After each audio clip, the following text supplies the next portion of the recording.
An unfortunate reality seems to be that we only really start to consider our health or care about our health and mobility and fitness and all these sorts of things when we face some sort of health crisis. So for me, I only started really caring about, health and my mobility and all this sort of stuff after I started living with chronic pain. And this was before I was diagnosed with arthritis. It was just a life of chronic pain was enough to make me start thinking a bit more deeply about the things I was doing day to day, how I was living my life. But regardless of what it was that triggered your interest in living a bit more healthfully, it can be pretty overwhelming to start changing your life. I mean, as humans, we tend to get stuck in ruts. We tend to find it difficult to change habits. And when you look online or when you start to do research, it can be really, really overwhelming. So what I want to do in this video is give you a way of thinking about health that will hopefully help you take really sustainable steps towards managing your health and hopefully improving your health. So I'm not going to drag on in this intro. I want to jump straight into how to actually think about your health and how to improve your health and wellness and hopefully your life on the whole. So the first thing I want to do is present a diagram. So in this diagram, we basically have a box in the middle, that is our health. We have an arrow going in and an arrow going out. Each of those arrows has a tap on it. So I want you to imagine this, okay? This box that represents our health. And the arrow on the left, the tap on the left, as we open that, our health box is going to fill up, right? It's going to fill with water. Now, if we open the tap on the right, that box is going to start draining out. So what we can think about is the things that turn the tap on the left are the things that start to enhance our health or improve our general health and wellness. But the tap on the right is what actually drains our health and wellness. So it's the things we don't want to do. The tap on the left represents the things that we do want to do. So an example of some of those things I've outlined here, I have 6 things that I kind of focus on that have helped me not only live well with arthritis, but actually get stronger and more mobile, probably than I've ever been in my life, despite being diagnosed and living with chronic pain and with this condition. Those 6 things are diet, sleep, stretching and mobility, exercise, walking, and breath work or breathing. So when I say diet, I'm talking about eating whole foods, vegetables, your protein, drinking water, all that kind of good stuff that really deep down we know that's how we should be eating, that's what our bodies crave. But, in the world that we live in, it can be quite difficult to stick to that. Sleep is critical, and we're learning more and more each year from scientific studies and research and all that sort of stuff, the importance of sleep as it references our health. Stretching and mobility, if you have arthritis or any sort of chronic pain or any sort of physical issue, I think stretching and mobility are critical because you need to be able to move. Your body needs to be able to move, and not moving often makes your condition worse. We'll come back to that in a minute.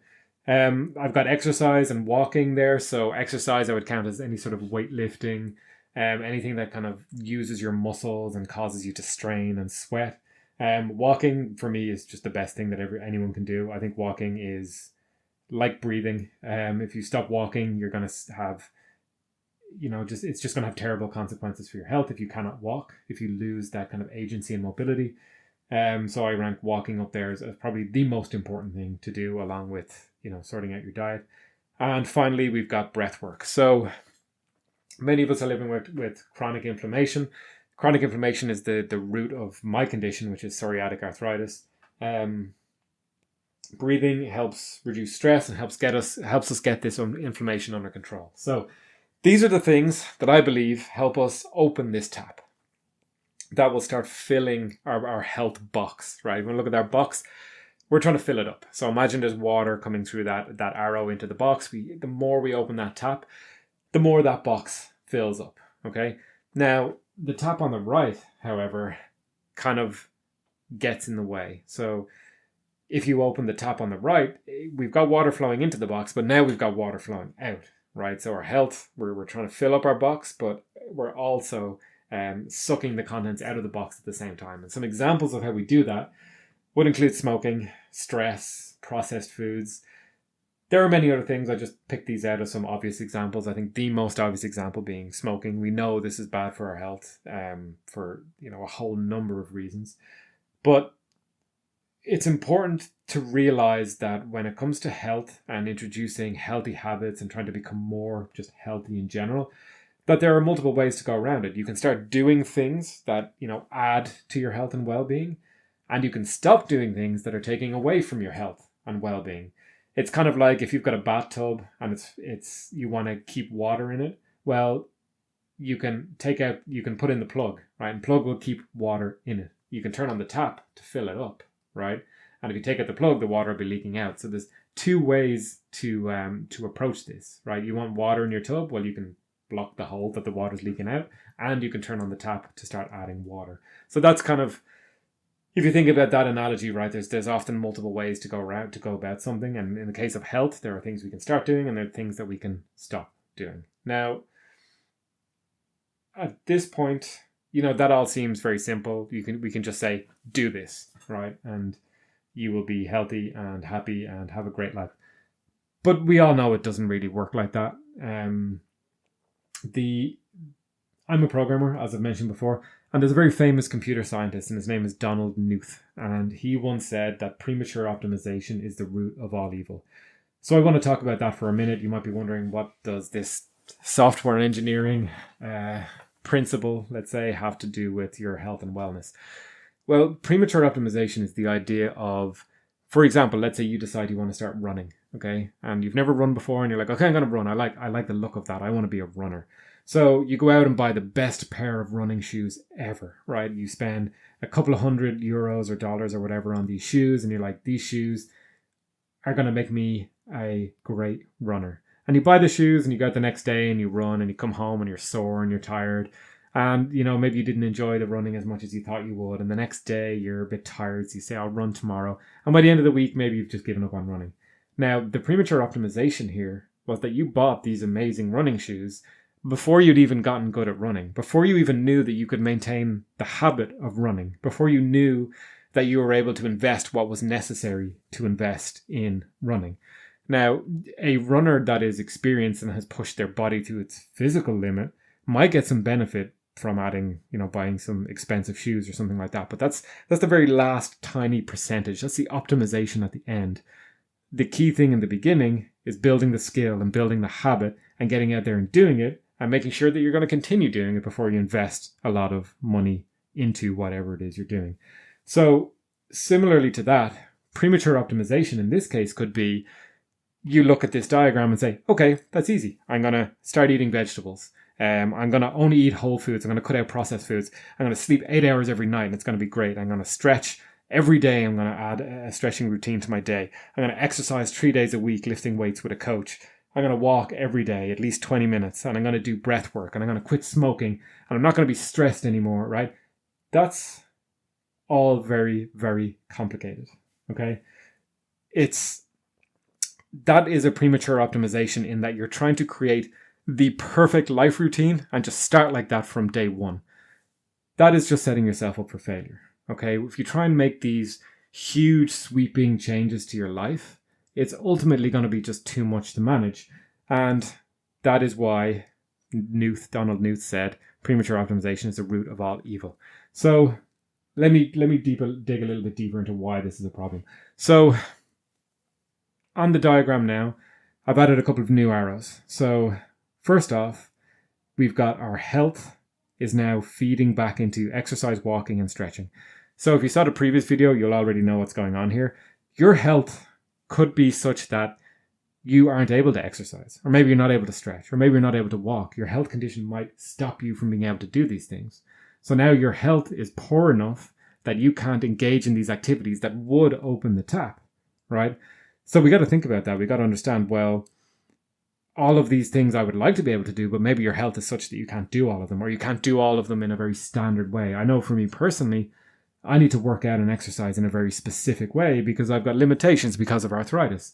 I can go to the gym and do a group class where we lift weights, but I often need to modify some of the exercises because some of them just don't work for my body. Okay, so you can have limiting factors that are impacted by your existing health conditions if you have any. There's also environmental factors to consider. So there are many, many examples that I could put here, but I just put food availability as one. So Whole Foods, it's a really nice idea to be able to, get fresh vegetables and high quality meat and dairy and whatever else. You could live in a place where you just don't have access to these things, right? So there's environmental concerns here. That's another complexity. So we can say, oh, I'm just going to do all this stuff, right? But it can be really, really hard to do. And what you're kind of seeing here is that we are adding a lot of complexity to our lives by trying to take on such a sweeping, massive change. Let's take it one step further. We actually have to zoom out now. That's how complicated our mental model of living healthy is getting now. So I've added another dimension here, which is time. Okay. Now, time is similar to health in that we've got this thing that we can measure, right? And we've got a tap that's feeding into time. Really, that's probably shouldn't be a tap. It's a standard every day that gets replenished by 24 hours. And we've got to tap out. And that's the thing we're spending our time on. So if you're commuting for 2 hours a day and working for 8 hours a day and sleeping for 8 hours a day, now you've got 6 hours left to eat and do whatever else you need to do, whether it's looking after your kids, whatever it may be. Now, when we look at something like walking, well, how much time have you got? Because the amount of time you have impacts how much walking you can do, and thereby impacts how much you can open the health tap by walking, right? So if you don't have the time every day, you can't do the walking. And conversely, walking opens the tap that's sucking your time out. So the more time you spend walking, potentially the less time you have for exercise or getting your diet in check or sleeping or all that other stuff.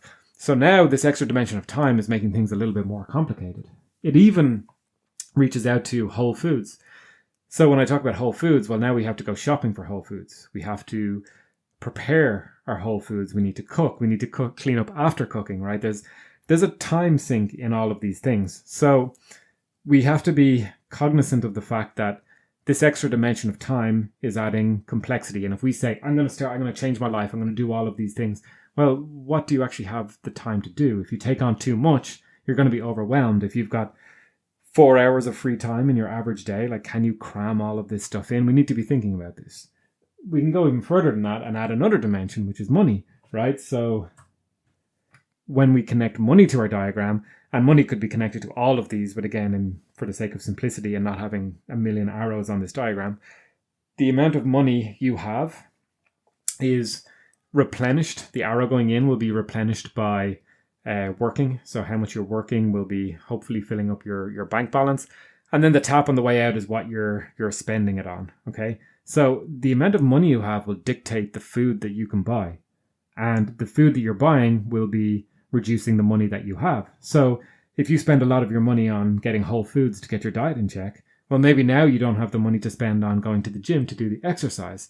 So the key point that I'm trying to make here is that this gets complicated very, very quickly. And going back to Donald Knuth and what he said about premature optimization being the root of all evil, optimization adds a lot of complexity. Okay, just look at this diagram. Interestingly, if you're a Star Wars fan, it looks exactly like a B-wing from Star Wars, from the original series of Star Wars. But the complexity that gets added can easily be overwhelming.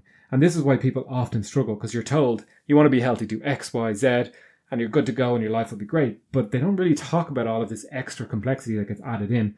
And when you optimize prematurely, what you're actually doing is taking on a massive amount of complexity and adding that to your life. Okay. When Donald Knuth said it, he was talking about the complexity that gets added to your software, to your computer code. But the principle is exactly the same here, right? So what do you do? How do you manage this? Well, let's go back and look at our original diagram here. Okay. The key thing is we've got a tap that's feeding into health and a tap that's pulling out. So what we want to try and do is open the in tap a little bit more and keep it there. And we want to close the out tap a little bit and keep it there as much as we can. So how does that work? Well, if you can just commit to walking for 10 minutes every day, that's going to open the tap and it's going to stay open. So you've got a general trickling flow, okay? If you remove some processed food, maybe one meal a week, you're going to say, I'm not going to eat processed food here. I'm going to add some vegetables, okay? Now you've opened that tap and that tap is now open. So, or sorry, you can close that tap, and that tap is now closed. So what's happening is you're gradually having this trickle, because you've got a tap that's constantly open. You've got this trickle into your health box. Meanwhile, you're kind of closing the other tap so that it's not flowing out the other side. Okay? That is the key thing. Like, if I wanted to waste a bunch of water, I probably wouldn't just at random intervals open the tap and have water gush out and close it again. Right? That's what would happen if you start a lot of different diets, right? And you say, I'm going to change my life, and you start on Monday and you keep it going to Wednesday, and then you fall off again for 2 months, right? If I open a tap and water flushes out, and then I close it, and then I open it again 2 months later, I haven't used that much water. But if I open the tap a little bit and let the water trickle out for 2 months, I've actually wasted a lot of water there, right? So in this analogy, you can do a lot for your health by opening the tap a little bit, but keeping it open. That's the key thing, okay? Consistency is what's really, really important here. So if you can start walking a few times a week, you'll have opened the tap and left it open. And now you can start to see, okay, I understand how this is impacting my time, right? And then with that understanding, you can start to optimize and work your routines around how do you fit this in. When you get comfortable in that routine, maybe it's, okay, I've added some vegetables to 2 meals a week. Now I'm starting to understand the financial cost and the time cost of getting the vegetables. I'm learning more. I'm opening that tap a little bit more. If I look at something like smoking, maybe if you smoke cigarettes, hopefully you don't, but if you do, you start to smoke less. And you start to say, oh, now I'm saving money. So now the money I'm saving from this, I can put into a gym membership. Okay, now I just need to figure out the time on the gym membership. So by building this mental model and this picture and understanding all of the different connections and thinking about health in this way, what you're really doing is starting to explore. And remember, the key thing is open the tap and keep it open. Keep that trickle going into your health. Keep that investment coming in. At the same time, close the other tap. Close the tap that's leaching the health from out of your body. So that's basically all I wanted to talk about today. Hopefully, this kind of way of thinking, this mental model, this is all based on system dynamics. Hopefully it's useful. Hopefully this kind of clicks or turns on a light bulb for some people. It's not going to work for everybody, right? I think there are lots of ways you can package health and fitness and life and wellness advice. And I think the more ways you can package that, the better, because different people will click with different things. And you might be the type of person that you see this explanation, you say, oh, that clicks, that makes sense. I'm going to open the tap a little bit. I'm going to keep it open, because that is the path to kind of long-term success, right? I'm trying to fill my health bucket. And the best way to do that is to keep the tap open. So now you get to explore, how do you keep the tap open? Because the way I keep it open is different, okay? The way you keep it open is going to be different from everybody else as well. So that's all I've got today. If you found this useful, please like the video. Consider subscribing. I'm going to be doing more content like this. If you have any questions, leave them in the comments. And other than that, have a great day. Thank you very much.